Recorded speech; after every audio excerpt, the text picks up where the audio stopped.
16 желтоқсан бұл жай мереке күні емес.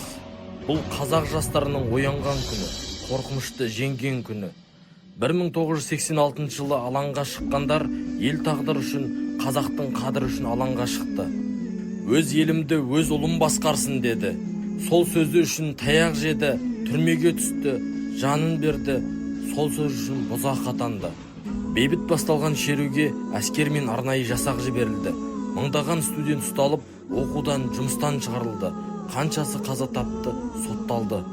Сол күндер ұсталған жастардың көбіне саяси бап емес, тәртіп бұзды, мас болды деген жала жабылды.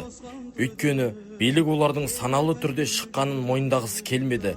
Қазақ жастарының оянғанын көргісі келмеді. Желтоқсан бас июден бас тартқан ұлттың үні, оянған жастардың үні. Сол үн өшпеді. Сол үн 1991 жылы тәуелсіздікке айналды. Желтоқсанда жастар оянбаса, тәуелсіздік болар ма еді? Бұл оқиғадан қандай тағылым аламыз? Ел тағдыры биліктің ғана емес, әрбір адамның санасында болу керектігін, тәуелсіздігіміздің тамырын тереңдетіп, Қазақстанды іргелі мемлекетке айналдыру жастарға жауапкершілік екенін, білімді де білікті, саналы ұрпақ еліміздің болашағы, ертеңі екенін әрбір өскелең ұрпақ түсінуі қажет.